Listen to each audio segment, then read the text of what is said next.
Hey everyone, welcome back to TV Guys and welcome to a new year, 2025 years down, 2 to go. I'm Matt.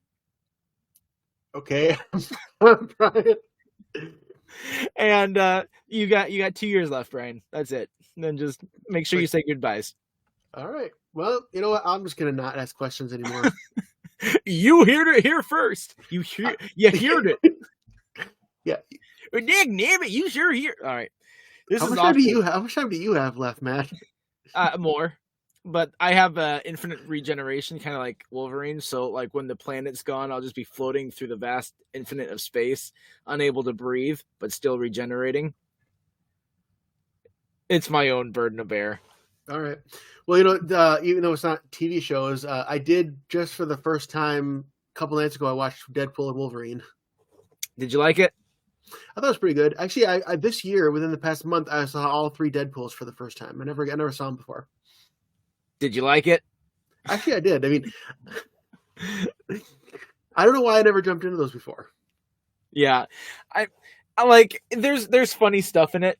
Especially in this new one, I really liked the cameos, and I knew that it would just be like chock full of cameos. You But take full advantage. I kept waiting for because of all like the old. Wait, the best one was Chris Evans, and you think he's Captain America, and then he turns around and he's the Fantastic Four guy. Yeah, I caught a little earlier before they revealed it. I'm like, oh, he's not Captain. He's doing it. And I thought that was the right way to go with it, dude. That was a smart subversion. What threw me off because like I completely forgot that he even did that movie, and I also kept waiting for Nicolas Cage to show up as Ghost Rider.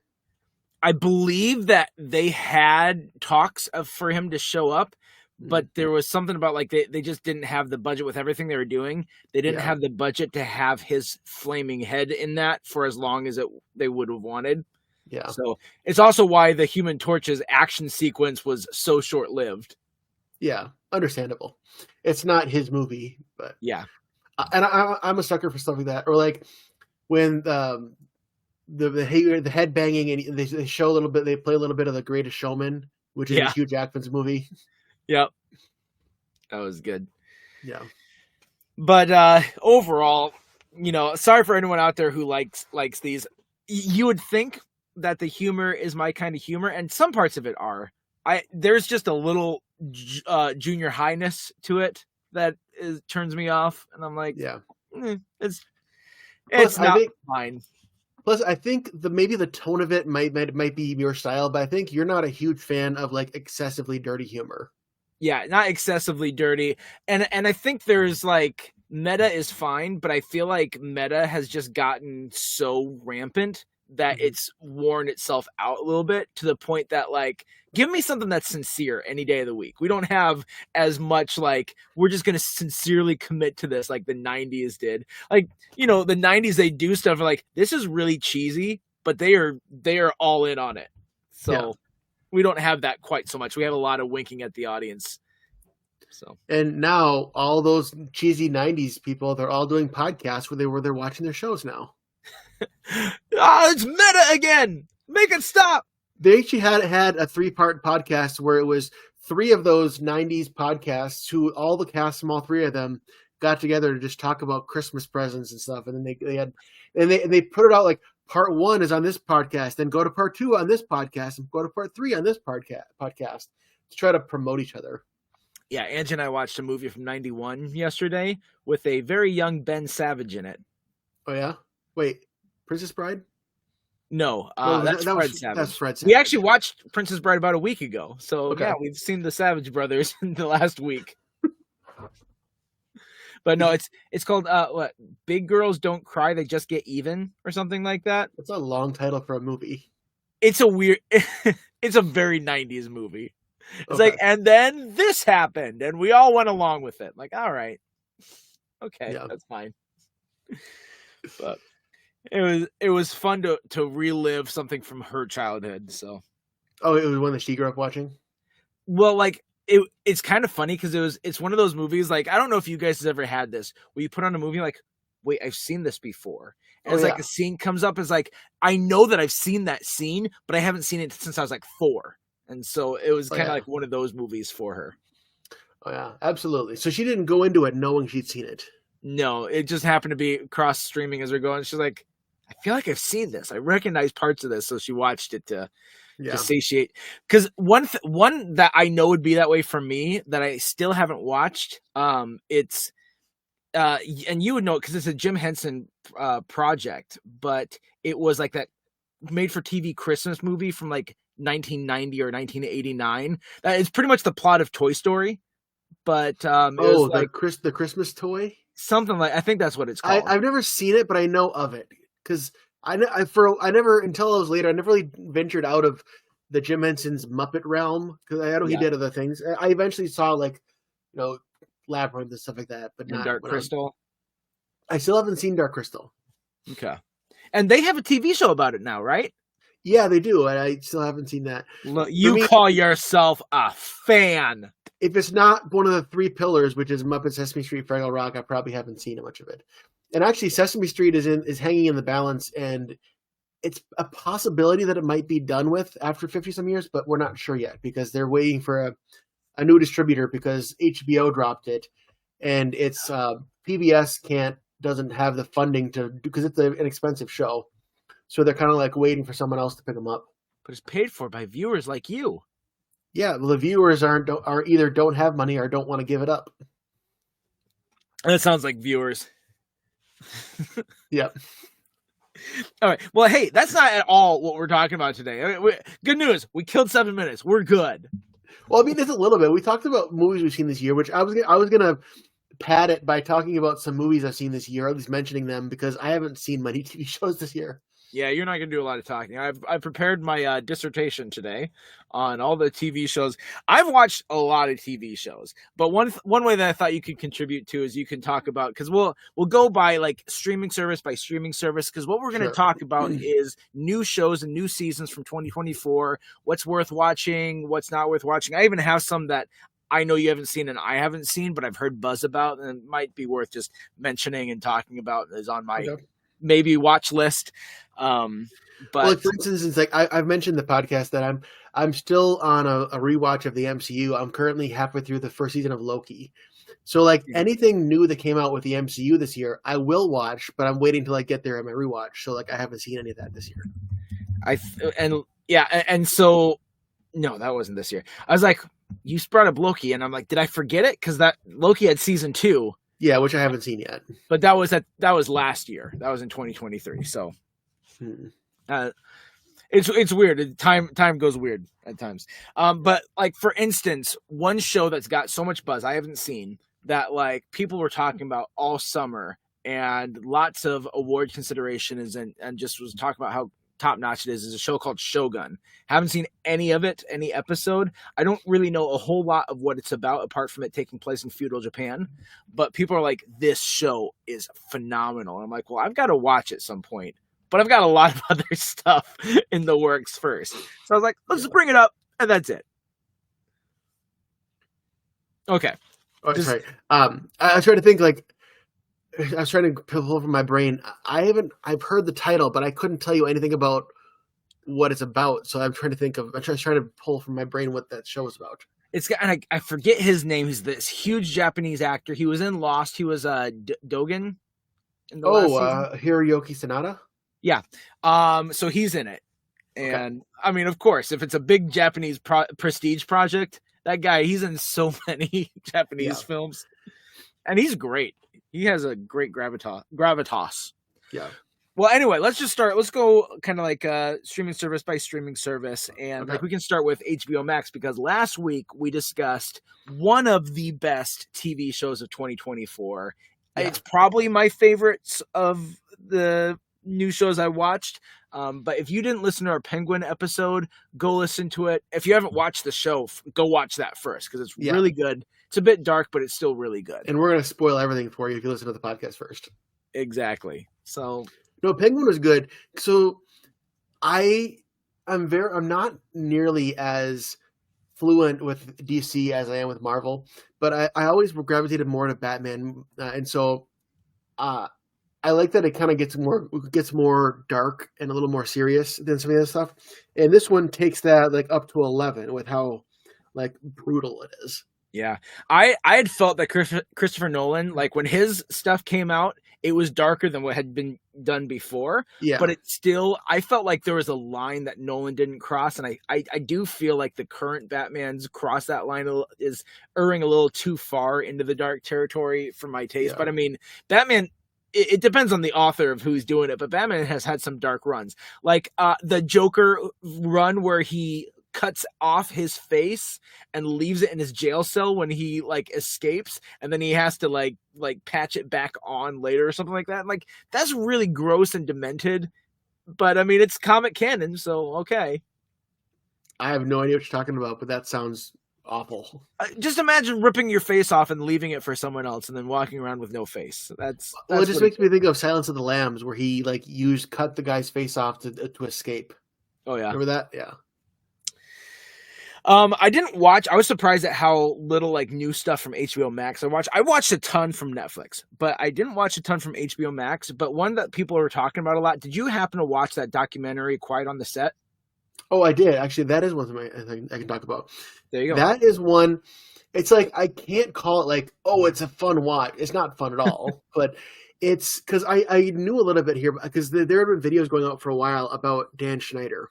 Mm-hmm. And then, I mean, they talk a lot about Dan Schneider, but he is not by far not the worst guy that we hear about in that special. And I'm not going to go into the details, but stuff that's going on behind the scenes of like all of that, the Amanda Show, Drake and Josh, like these are shows that I watched growing up, and that on the face of them are like just innocent, fun for kids shows, which it is, but just like how literal like child sexual predators were allowed to be not only working on their shows but working directly with kids, having like so much unfiltered access to kids, and like how horrible it is. And you see these stars sharing their experiences, and it just shines a light as to like what needs to happen in the industry. And I'm sure there's a lot more safeguards now than there were back then. Yeah, as there should be. I've heard we've had Jeff Tharp on our show before, especially when he's our Star Wars guy. We've talked about a couple different Star Wars things. He interviewed Taylor Dooley, who played Lava Girl on Elijah Fire. And so they actually talked about this show, and she talked about kind of her experiences, and she like had known some of those child actors because she was a child actor in that era, although she wasn't on any Nickelodeon shows, but she had friends who were, and they were talking about like how Taylor was really lucky to not be a part of that sort of world, because especially when she was working with Robert Rodriguez, who did like Spy Kids and Shark Boy and Lava Girl. That man has earned so much respect from me because of how he apparently protected kids. And like he made sure that there was those safeguards in place. He wanted the parents to be involved there, where we have heard other stories, and Taylor would share stories of like these producers would say, okay, we're going to have a meeting with the actor, no parents allowed. And so it'd be one-on-one access with an adult and kid, and parents could not be there. And so like, you know, that's never a good thing to have unsupervised access of not a family member. No, not at all. And you know, another one like that, actor like that. So Jerry Trainer. So he played Spencer, like this Carly's older brother on iCarly, and then on Drake and Josh, he was Crazy Steve. Mm-hmm. I guess he is known. Is kind of people think of him as known to know him as being one of the good guys who was the kind of an advocate for the kids as much as possible. But like the most heartbreaking part in that is Drake Bell's story, because this whole episode that's just about Drake Bell. And I'm not going to get into the details, one, because I'm not going to tell the story as well as him, and two, it's his story, and three, this podcast isn't about gruesome details, you know.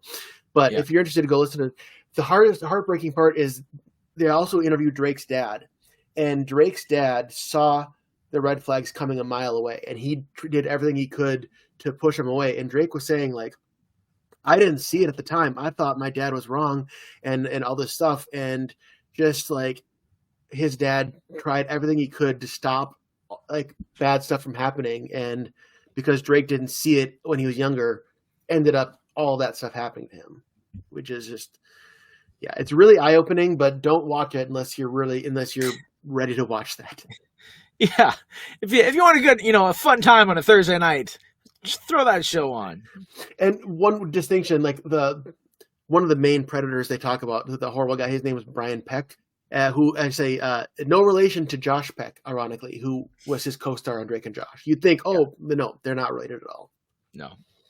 I did also hear in like the last couple months, Dan Schneider has shot back and I think is suing the producers of that show because, you mentioned Dan Schneider, and I think from what I can understand, the show tried to paint him in the same light as some of the sexual predators when really he was more kind of jerky and a little bit like he should have had more oversight than he acted with. So he has fault and he has problems, but he wasn't actively being an abuser from what it sounds like. As far as we know, but there's a lot of red flags with Dan, and a lot of even stuff like this illegal business practices. And so, I mean, my guess would be like he really only has a case if they said anything that was untrue. If it's all facts, I don't think he has a leg to stand on. But yeah, and I didn't see it, so I don't know how much they painted it, but he wants to make it very clear. It's like, I don't care about this other stuff, but the things that I didn't do, we need to know I didn't do that stuff. Yeah. Which that's also a fair complaint. I haven't read it, but there's a memoir from Jeanette McCurdy who played, she was on Sam and Cat and on iCarly. Mm-hmm. And she's completely done with the business. Like, she didn't come back for the iCarly reboot. And she actually has a book, like a best-selling book called I'm Glad My Mom Died, which is quite a title. And she talks about the creator and like the creepy, like the horrible things, or like the creepy things that he did. And it's very clear that the creator in her book is Dan Schneider. Yeah.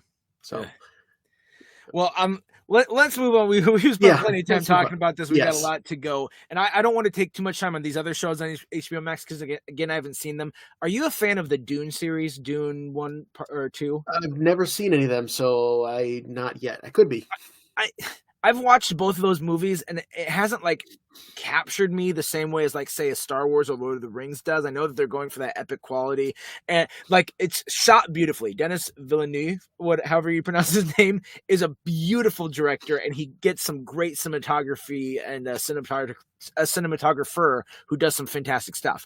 But there's the world building, I'm just not in it, and so there's a new Dune show that's on HBO Max that I haven't watched any of, but I'm hearing good reviews.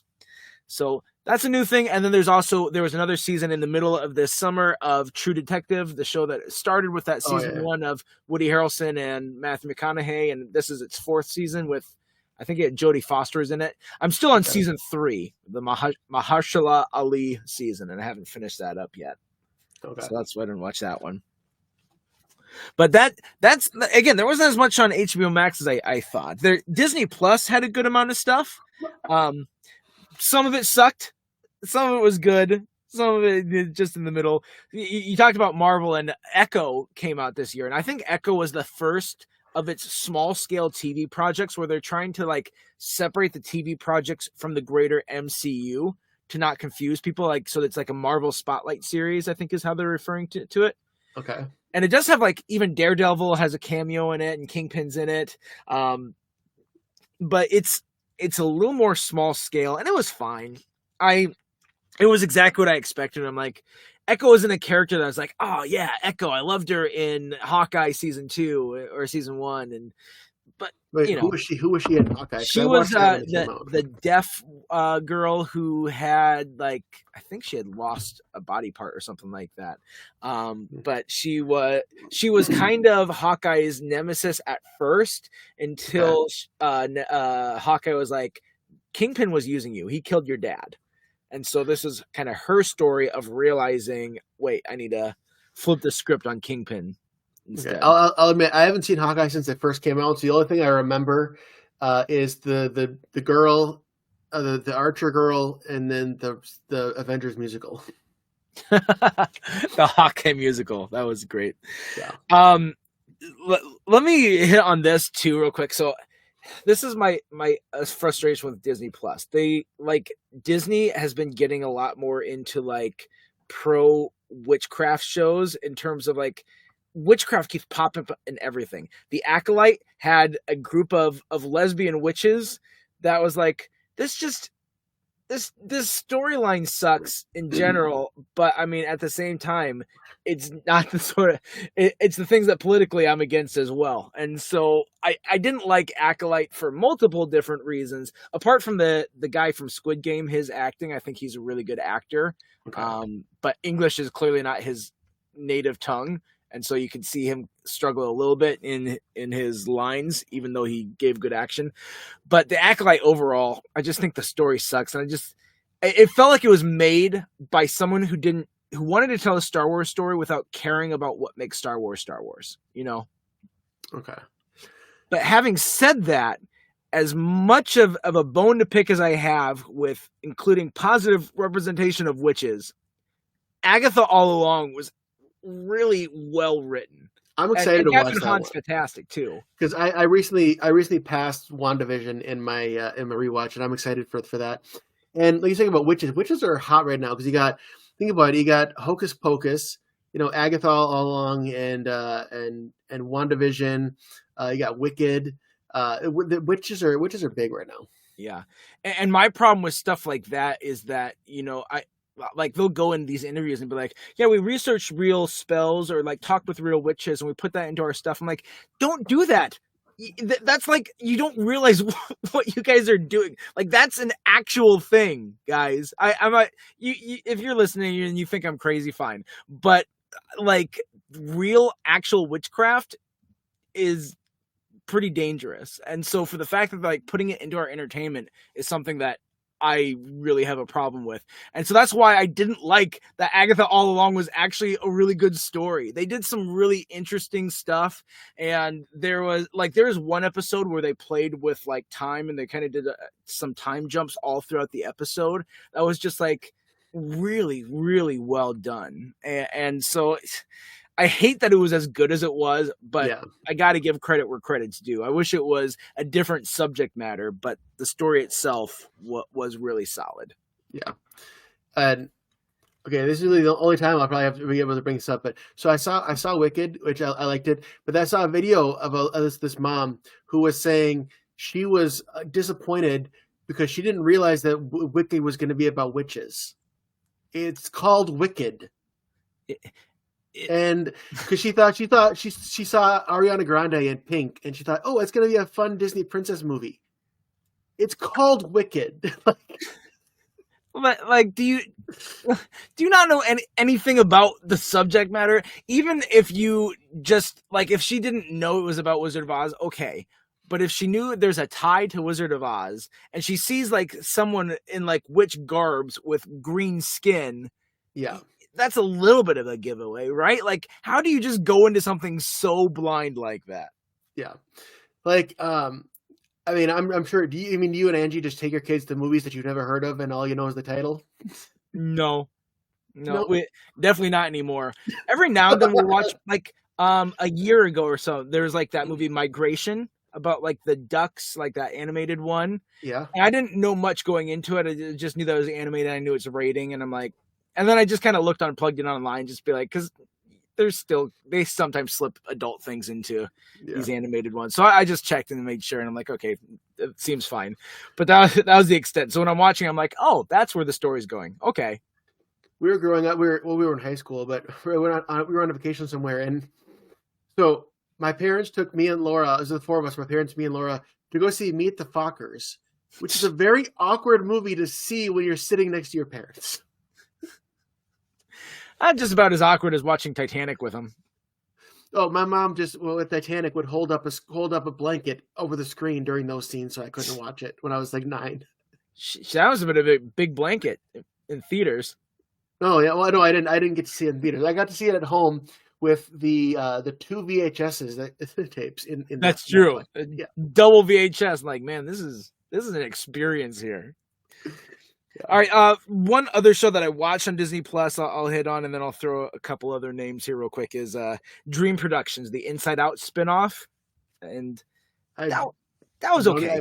I have no idea what we're talking about. Is it like in the universe or is it about the making of it? In universe. So it is it does bring back some of the voices of the emotions and Riley, but it's about like it's a mockumentary style of making her dreams, like the Dream Production Studios there. Oh, and they gotcha. treat it like it's a movie type thing. It's got what's his name from IT Crowd? Richard Ayoade? Yeah, Richard Ayoade. He's in it. And so it's fine. It's definitely made for kids. It's only like 4 episodes, so it's not like a huge time sink, but it's fine. Yeah. And then they had another from Marvel. They had a 3rd season of What If. So when we did this last year, we didn't talk about What If season 2, and we don't need to spend too much time on it. No. I liked What If season 2. There's a couple ones that were like really good. There was one that is like, it was good representation because they did like a Native American storyline, but I felt like it was the wrong medium because what's good about the What If medium is it takes established characters that you know and then kind of changes the story behind them. Yeah. And part of the fun is seeing like, what's this new world with this established character? And instead there was one storyline where they took this Native American character that we'd never seen before and they created her for the What If. And it's like, okay, cool, good representation. But again, that it's the wrong medium in my opinion. And so her story was fine, but that was the one that I had to pause on. They also had a lot more like there were like 3 or 4 episodes with Captain Carter. It's like, you have a lot of a potential here. Yeah. And you're using the same character in half the episodes. Maybe because are you using them as are you using the same actors as voice actors? Because maybe it's an availability issue. And I think that was part of it too. Like they're not using all the same actors for voice actors. They'll get some like sound alikes. You know, like for Chris Evans and Robert Downey Jr. Like 2 of the biggies are like, no, we're not coming back. So there's a de-emphasis on their characters in these worlds, but you get a good amount of them that did come back. So Chris Evans will come back to be Johnny Storm, but not to voice the animated Captain America? Yeah, probably. But I mean, I get it, because Captain America should be put to rest. Like that, when you go out as well as those 2 characters did in Endgame, I can understand not wanting to pick it back up because you don't want to cheapen the goodbye. Yeah, like for instance, I just watched Falcon and Winter Soldier, and I like that they didn't have a cameo of old Steve, and they didn't they act like he's dead, but you never really know if old Steve is there. It's a whole thing. I'm not sure, but I like that they talk about him a little bit, but they don't have to show him again. They let them be their own thing. Yeah, and in a way, Deadpool Wolverine also is kind of a what if, because you see they make their base out of a dead Ant-Man. Like what if, That's true. They do. There's a lot of fun Easter eggs in that void area too. That they throw out, like even just a Fantastic Four car, or half of the cameos that they got. They might not be the actual actors who played those characters in the original ones, but you're just like, hey, look, it's that Colossus. Oh, hey, it's Lady Deathstrike. It's all those people. Mm-hmm. Yeah. Speaking of X-Men, X-Men 97 came out this year. Now, I would have watched it. It's the animated show, and it was supposed to be a continuation of the X-Men show from the 90s. I haven't. It sounds funny because it's a 20-some-year-old show or a 30-year-old now.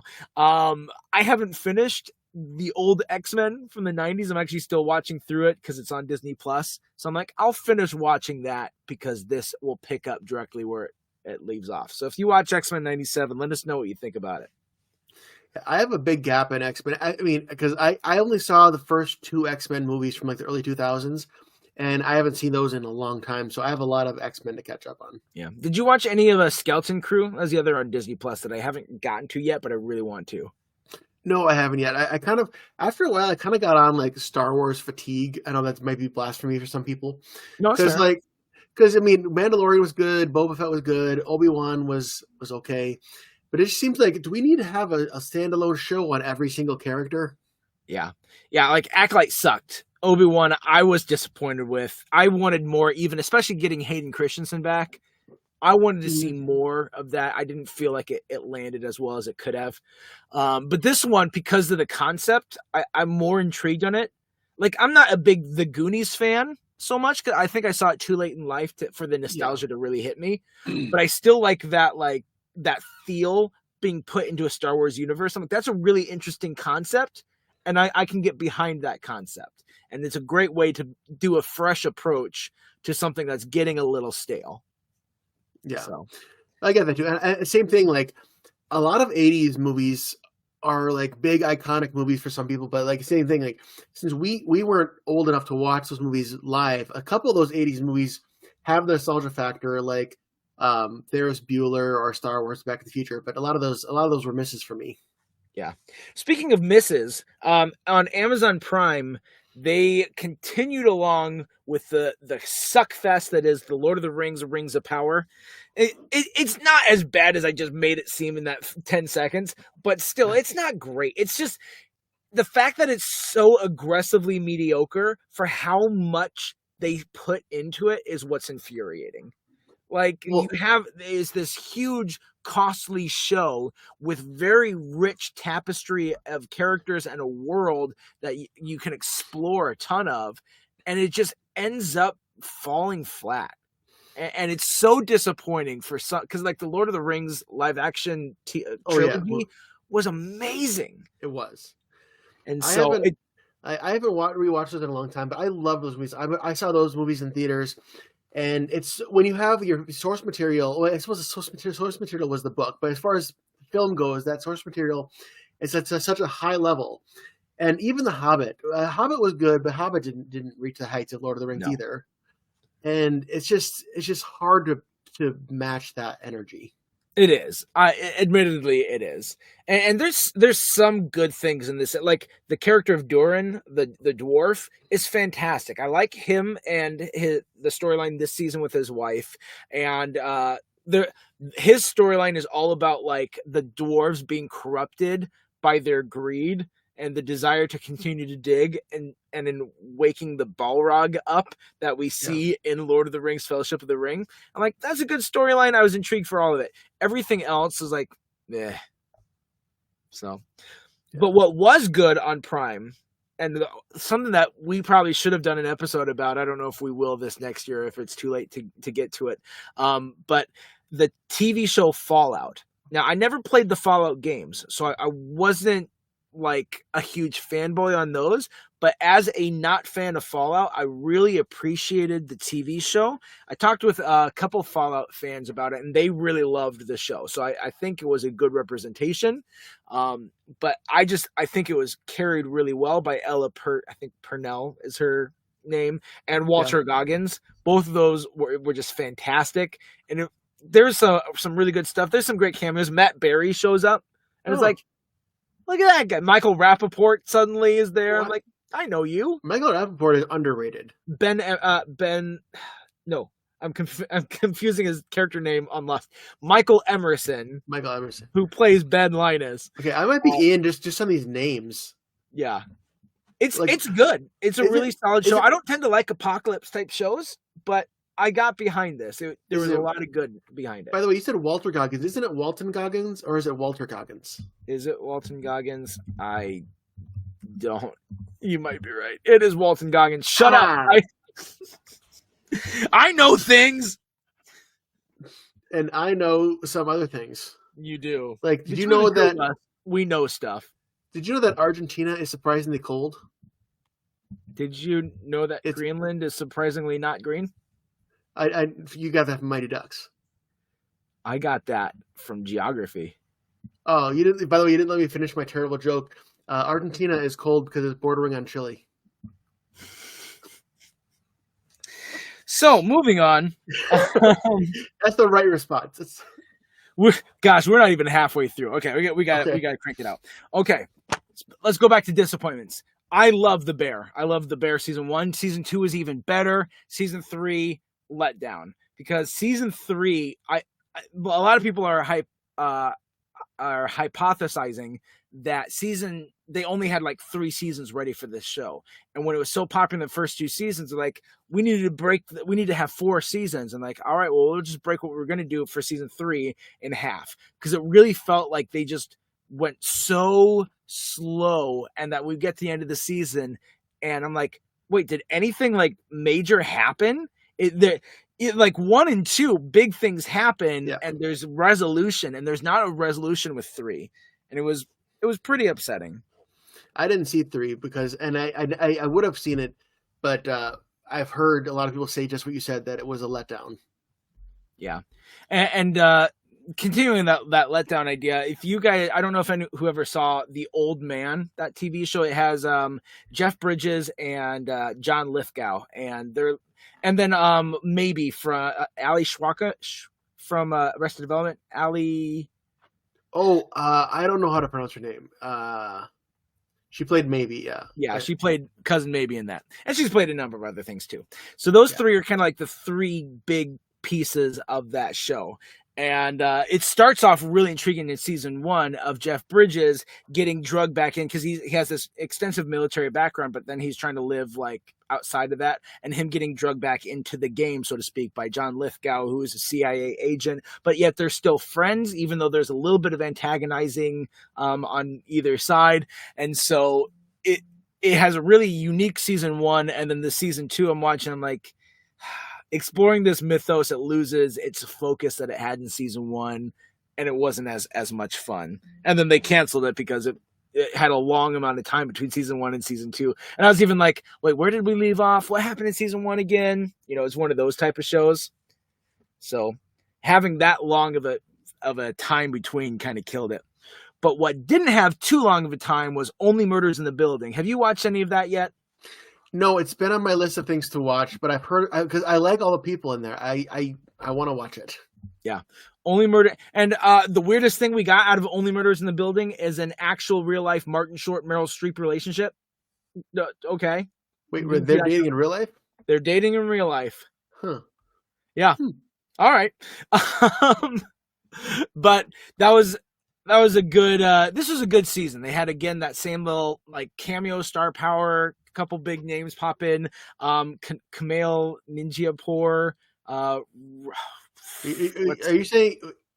Did you mean Kumail Nanjiani? Kumail Nanjiani. I'm not going to get any names right tonight. Let's just. He's one of my favorite comedians, so I like him. He hasn't been done much lately, but I like him. He's in this season. Paul Rudd's in it for a little bit. And then of course the 3. So the gimmick of this season is actually really funny, where the 3 of them are, their podcast is popular enough that they are actually having a Hollywood movie made based off them. So Steve Martin's character is going to be played by Eugene Levy.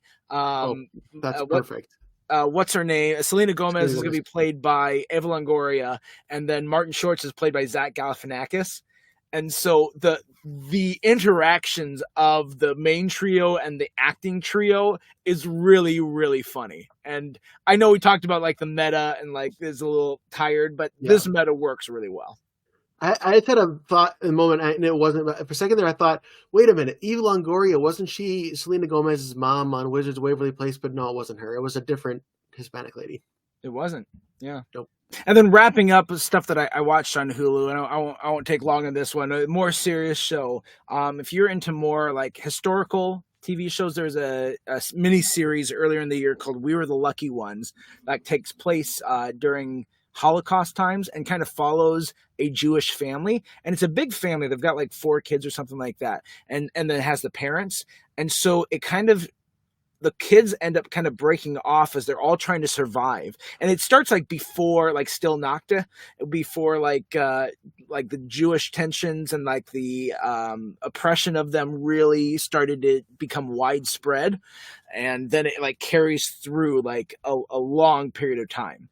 And so it can be a hard watch at times. For it being about the Holocaust, it's decently sanitized where it's not like that hard of a watch, but it's like it leaves a lot up to the imagination and knowing the pain they go through and seeing some of the hard things.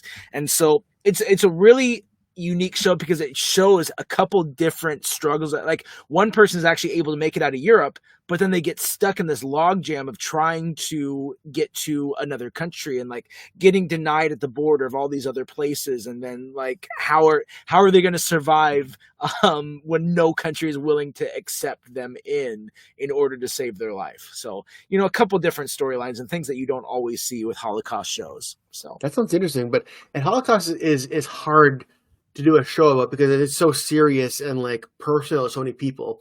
So you Yeah. can't like make fun of it, but there is like like material there to work with. Yeah. Yeah, it can be hard because you don't want to go so far of like, it's such a sad, horrible experience. Yeah. And like, you don't want to just be like, watch these characters suffer, but you also don't want to pull the punches either, Mhm. and so, and also you don't want to just do the same. You don't want to just create a Holocaust show just to create a Holocaust show. It's like, we've No. all heard horror stories. We've all seen these sorts of things. It's got to do something new that hasn't come before. So Yeah. I think this show succeeded in that, though. Okay. So, especially because it's focusing around one family. It's a good vantage point that it takes. Mhm. All right. Well, let's go to a show that you have watched, because we have a couple new ones on Paramount Plus. We talked at the beginning of this year Yep. about the TV show Knuckles, which was better. All of the Sonic stuff that has come out since the first Sonic is better than really it should be. And Yeah. the Knuckles show is no exception. Because Sonic, was it a video game first or was it a comic book first? It was a video game.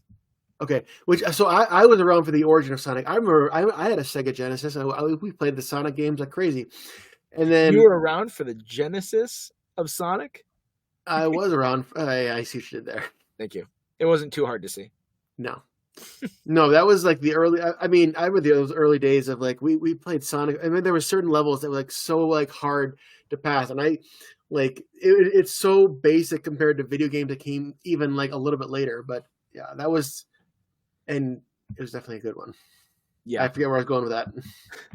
Well, and I think that the whole idea behind Sonic was, like when you start on like a Mario game, you Mhm. play that first level over and over. Like everyone who's played a good amount of Mario, like the old original Mario, they know that level really, really well. Yes. And so there kind of gets to this point where it's like, I want to beat these other levels, but I've got to start from the beginning every time I turn on this game. And so like it's this idea of like, how fast can I get through this first level?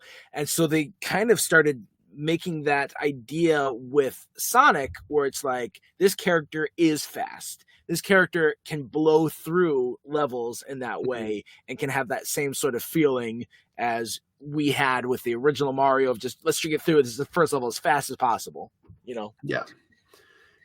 But that was a good show. And if you haven't seen Sonic 3, that was a really good movie too. I know it's aimed at kids, but if you like Jim Carrey's manic acting, and if you like, you'll like this movie. It's well, fun. Didn't Jim Carrey like come out of retirement for Sonic 3? Like out of everything he's done, he came back for Sonic 3. I don't know. He could like I can't take anything he says too seriously. Yeah. Like when he said after 2, he's like, I'm going to retire. I'm like, yeah, but you're in the Sonic franchise. So yeah, what are you going to do there? But I mean, he's definitely slowed down. I mean, he was in like every movie in the 90s. He was in 1994 alone. He was in Ace Ventura, The Mask, and Dumb and Dumber. Yeah. So. And then you got Liar Liar and The Truman Show and The Grinch, and like he doesn't need to work a day in his life if he doesn't want to. Yeah. Exactly. All right, keeping with this video game theme, we saw Halo Season 1 and it sucked. Halo Season 2 came out and it was better, still semi-sucked. It's the Rings of Power all over again. It's like, this property should not be handled this poorly. When you make something that people love and you make it boring, you have hell to pay, producers. So I don't think there's gonna be a Halo Season 3, and there really shouldn't be. They get the physical sets and like the armor and the guns and like the look of the Covenant. They get all that done. Yeah, they get it, but like the actual story behind it is not good. This story is better. This story is a lot more Halo focused and a lot more focused on Reach, which is a great storyline too. And so it's better, but it still has a long way to go. And they just aren't going to get there. It's hard for me because like growing up, Halo was my game, especially the original Halo, Combat Evolved. That was like my comfort game, and I played that campaign more times than anyone should in their lifetime. But then to make a show about like my favorite game and have it be boring was kind of a big letdown. So I wasn't too disappointed that we didn't do a Halo season 2 episode of the podcast. Yeah, same here. But now Paramount Plus, if they don't have that show, all that they make are Star Trek shows, which some are good and some are bad. And one of the good ones is Star Wars. No, I didn't say that. Star Trek Lowered. I know the difference. I love both of them, but I know the difference as well. There's no coming back from that. Just keep going. I've done it so many times.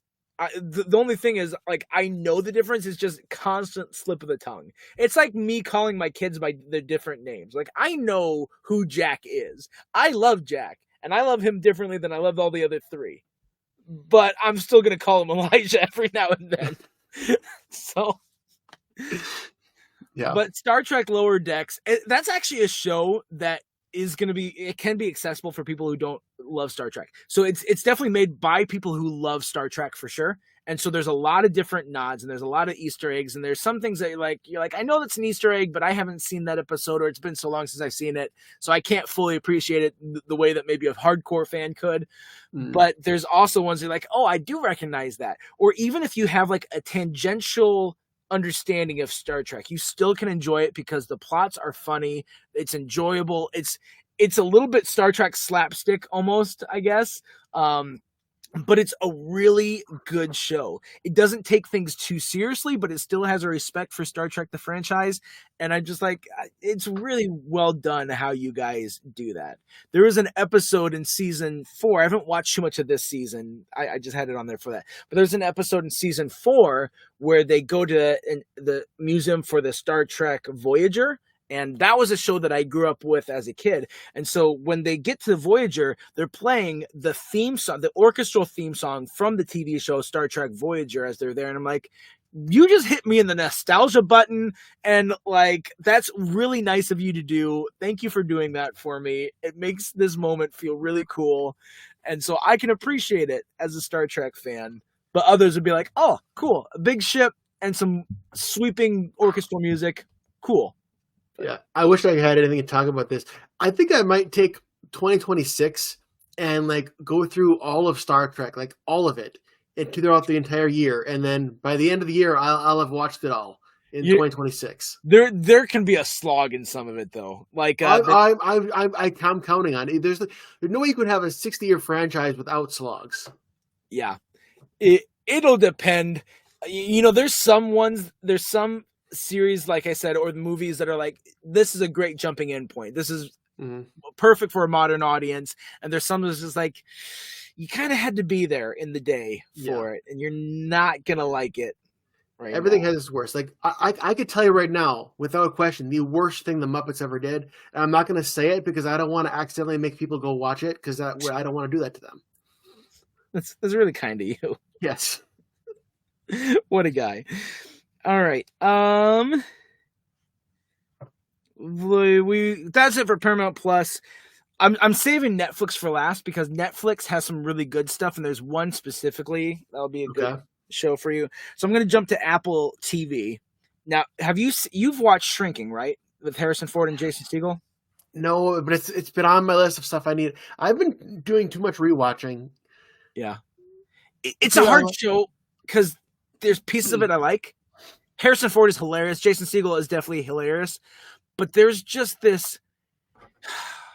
The characters are all very selfish, but they make it seem like this is an okay way to be, especially because they're therapists. And it's like... The selfishness worked for Scrubs because they were supposed to be a little bit more juvenile. And for these characters to be like, we're so emotionally healthy, but we're still going to act a little bit like selfish, spoiled brats, it really rubs me the wrong way. However, there are some really funny jokes. There's some really good moments. There's actually the best scene that's written. I'll very minor spoiler because it's more like it's spoiling. It's a cameo. Kobe Smolder shows up in one of the episodes. I did see that, yeah. There's a conversation she has with Jason Segel, and that conversation they have, it's like 5 minutes. It's like the best writing that they've had on that show. And of course, those two have great chemistry just from being on 7 years or 6 years of How I Met Your Mother together. And so their chemistry is great. 9 years. Not whatever it was. Their chemistry is great. The scene is written really well. And I'm like, this show has a lot more potential because Harrison Ford's hilarious. Jason Segel's hilarious. There's a couple other characters in it that are really good. But just there's such selfishness. It just turns me off to them saying, yes, go watch this show. It's great.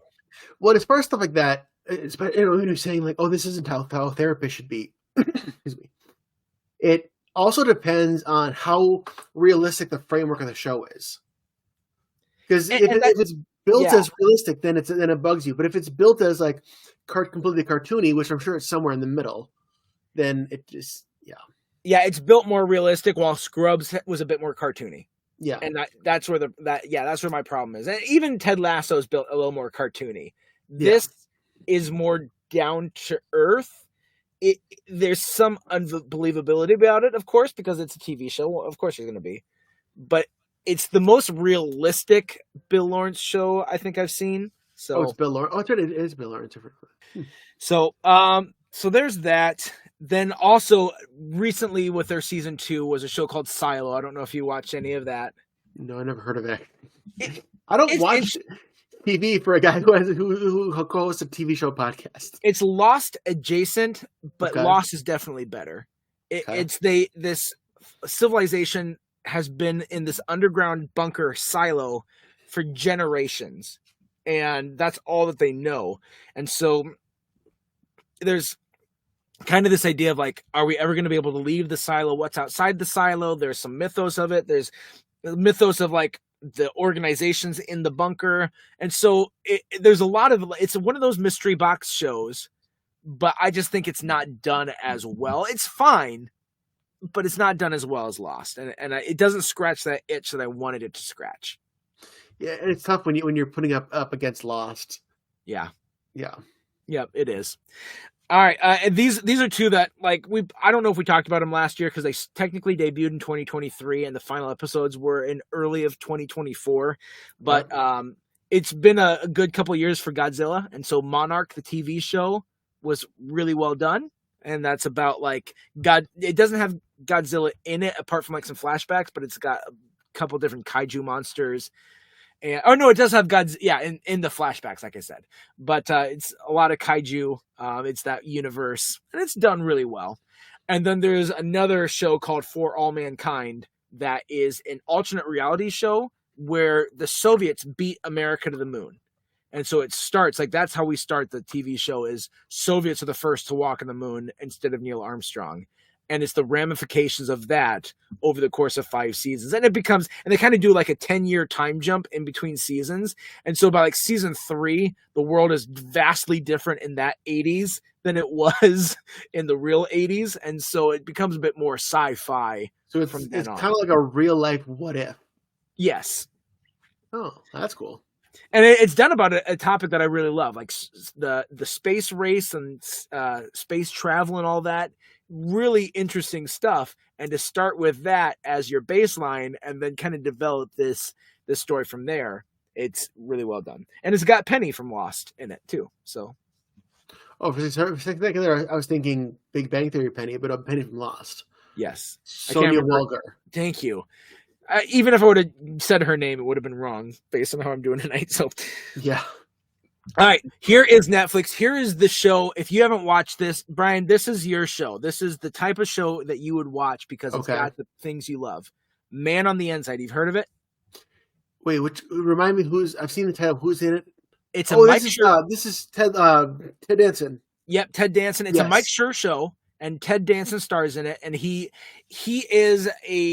got the same energy he brought as Michael. And so instead of being a demon, though, he is a man who's put into a nursing home working for a detective agency trying to find some lost jewelry that was stolen at this nursing home. So he he's still that goofy like fish out of water, and I'm like, I'm excited to be a spy, and it's like, you're not a spy, you're you're just working for the detective agency. But he takes it a little bit too seriously, and so he's just so electric in his role, and it's a lot of fun. It's some good writing. Stephanie Beatriz is in it as well. Okay. And so there's a lot of good things about this show, but it also has some really good moments, because I think he lost his wife to Alzheimer's. She had Alzheimer's before she died, and then so he actually has some good conversations with one of the other residents who has Alzheimer's, and so they get, even though it's a comedy, they let that have its moments, and so there's really good ways to show how we treat our elderly in this show, while also still being a goofy, lots of fun type series. I like. Okay, I mean, I like both versions, but I like white-haired Ted Danson, because I feel like Ted Danson in the Cheers era, he was more like that generation's like Sawyer from Lost. He was like that kind of personality. And white-haired, like older Ted Danson is like a completely different, like goofy, affable character, and I love it. Yeah. I do. I like to see his boyishness, because that's something that he brings to it too. And he's like, well, since I'm older, I can get away with his boyishness, and the juxtaposition of this old, tall, lanky man acting like a little child. Yeah, it's really funny. He does it well. Yeah. All right. I know you haven't watched any of this Cobra Kai recent season, have you? No. The last time we did a podcast on it, which was, I think, how many seasons are there? 6, 5, I don't know. I think I'm one season behind. Did they do a year gap, or have they done one every year? They might have done a gap. This season, it's weird. They had like 5 episodes in July or August or something. They had 5 episodes back in November, and then they're going to finish it with 5 episodes in like February. And so they're kind of doing the Better Call Saul, is like partially, but it's like, you're not a good enough show to do that. I'll probably go back and watch it. I think I'm just one season behind, because I think we did a podcast about season 5, I think, and is this season 6? I'll remember. I don't want to spoil anything for you, but one character has a misunderstanding with another character, and they end up fighting about it every episode. I never would have figured that. Gosh, it's so telenovela-y. Like the first the first maybe season and a half was grounded enough. It still was unbelievable, but it was grounded enough. And then it just got more and more dramatic, and then now it's just like, you guys are full blown. I don't even know. Like, I wouldn't be surprised Johnny Lawrence's twin shows up, and like then they have to fight or some crap like that. Yeah, I'm Jimmy Lawrence. And I was actually the bad guy the whole time. And we've mentioned this, I think, on every podcast, but all the adults should be in jail for allowing this to happen. Yes. Agreed. Yeah. Agreed. Speaking of needing to be in jail, I haven't watched any Squid Game season 2. It just came out in this end of December. Have you seen any Squid Game season 2 yet? No, I watched the original Squid Game, and that was like probably, that might be the darkest thing I've ever seen, is the original Squid Game. Because like I'm not a horror movie guy. I know some people are saying, well, that's it. Like, I don't really go into these super dark horror movies. Some people love them. So that's like the edge for me is Squid Game. And that's funny. Like, I don't feel it's so dark, because of the sheer numbers. As weird as that sounds, there's like a detachment we have where everyone's in the same costume. And so they just become, and they are just another number. Like, there's so many of these extras that die. Well, yeah, the extras. When you think about it, it is sad and terrible. But we got to know like some of these core characters in. We got to know them, and just to see like the heartbreak on their face when they know they're about to die. That's what, like, oh man, that Marbles episode is the gut punch of all of them, and especially because that's when you think the old man dies. Yeah. Did you? There was. I will say, the Squid Game reality TV show. I know that was 2023, but that was an interesting way to do that. Without killing people, and I actually enjoyed that. I don't know if you watched that at all. I didn't, but I saw it. I mean, I didn't, but I saw that it was there. They they did recreate the Marbles thing, but they didn't like they didn't know that it was going to be the Marvels thing, and so no one realized that they were going to match up and it was going to be a similar thing. So you have like two characters who really care for each other. You have a couple of those. And so they were able to have the same thing happen again in the scripted episode. And I bet the producer's like, yes, we did it. We made this episode have weight. Yeah. All right. Well, I won't take too much time because I like I said, I watch a lot of Netflix stuff. There's one that was like it was fine. It was like a mystery. It's got Liev Schreiber and Nicole Kidman as like this couple. It's called A Perfect Couple. And so this murder happens and at a wedding. And so it's got those guys. It's got like Dakota Fanning in it, a couple of other bigger names. And so this murder happens and everyone's trying to figure out who did it, who killed this person. And so it was a mini series there. Angie and I watched it, and it was fine. We watched No Good Deed. Did you hear about that with Lisa Kudrow and Ray Romano? Yeah, I want to see that one because I like those guys a lot. It's good. It's one of those shows. What's the best way to describe it? It's one of those shows that's like it's purposely built around cliffhangers, where like it's a domino effect thing too. Like so something happens early on, and then it's like, okay, well, in order to fix it, we actually broke something else, and then that's where the episode ends. And then now we have to figure out in the next episode, hey, how do we fix this? And then they fix it, and it actually ends up screwing something else up. It's always leading. Kind of does that for the season, which isn't bad. No, if it's done well, it could be good. Yeah. I wanted to like it more, especially because those two were in it. I wanted it to be funnier than it was. Yeah. But it's a bit more serious than it is comedic. I saw a behind-the-scenes promo thing where it was so Ray Romano was on the Warner Brothers lot, and he surprised some fans who were taking pictures on the Friends couch. Like, oh my gosh, it's Ray Romano. And he's sitting on the couch, and he's talking about, like, everyone talks about Friends, but Raymond, everyone knows Raymond filmed here too. And then Lisa Kudrow comes in, and she's like, go take pictures on your own show's couch. This is my show. That's really funny. Yeah. I like that. The show that was actually funnier that I didn't expect, you might have seen it too. It's called Nobody Wants This with Kristen Bell and Adam Brody. Still didn't see it. I didn't watch it. Okay, here's my goal. When we do this episode next year, I'm gonna have a couple more things to talk about. I'm gonna have more than you. That show I probably won't have more than you, but I will probably have more than I did this time. That show's not too bad. It's like a romantic comedy, but for TV, and it's like these they like the relationship that they have is kind of a fun relationship, and it's a realistic dating type show where their own like baggage gets in the way, but it's not like forced, and it's just a little bit like because their backgrounds are different and they have different desires and goals in life. It's like, are they really compatible? And family situations aren't quite there. So I really enjoyed it. It was a good show, and they're going to do a season 2 of it. But like the chemistry of the two leads is fantastic, and there's some really good secondary characters as well. So I'd suggest Nobody Wants This if you want a good PG-13 romantic comedy short form show. Sounds good. So that's all I got without getting into like Chosen season 4 or the new show High Potential. If you've seen that, it's kind of like a version of Monk / House, but she's what's her name from It's Always Sunny in Philadelphia? She's like a genius level, and Psych. That's a little bit better of a comparison. It's a lot like a version of Psych. So, I don't know. It sounds interesting. It's on a hiatus over the holidays right now, but it'll start back up in January, I think, or February. Yeah. And then real quick, I mentioned, so it's because I'm not stealing it because you don't have your movie podcast anymore. But real quick, this in 2024 in theaters, I saw Inside Out 2, Moana 2, Wicked, Red 1.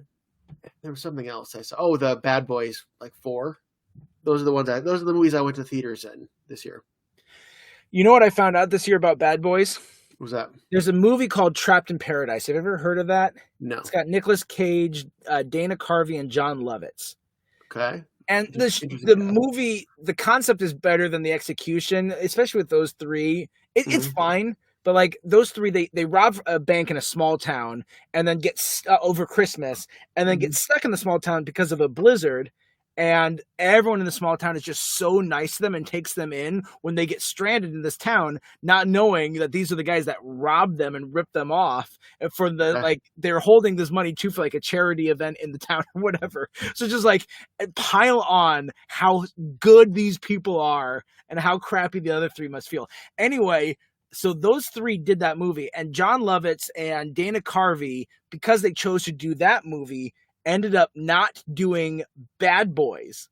And so instead, they casted Will Smith and Martin Lawrence because the script apparently was terrible, and they changed the script a little bit, and then there's a lot of improvisation that Will Smith brought when he was, and like changed some lines to be more, less characters played by Dana Carvey and Jon Lovitz, and more characters played by Martin Lawrence and Will Smith.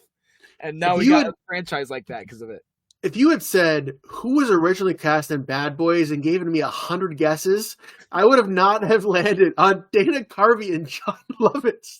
Exactly. It's like, what? Of all the duos, you gotta be kidding. Okay, they're not even a duo. I mean, no. Dana Carvey. Okay, outside of that weird Master of Disguise and Wayne's World, like that's basically his career outside of SNL, as far as I'm concerned. Like, he did a couple of voices, I think, but he definitely did not have the Adam Sandler-ness of a career after SNL. Exactly. All right. Well, that's it for TV from this year. Let's jump into trivia, and maybe Brian will have something to add for this. I don't know. Well, give me a second here. Yeah, I'm the one who didn't watch TV show. Anyway, so last week we talked about the Penguin.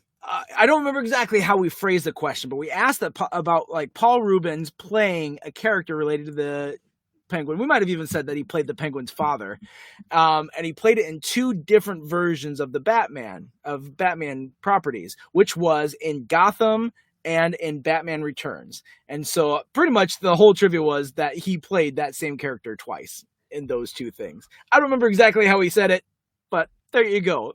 Well, we talked about Shrinking Season 2, and I didn't go into too many details about this season of Shrinking, but Harrison Ford's character arc is inspired by a real-life friend of Bill Lawrence that we know and love, who has inspired Harrison Ford's arc for Season 2 of Shrinking. All right. You don't have to answer that, Brian. That's all right. Yeah, well, good, because I don't know the answer. Good. You shouldn't.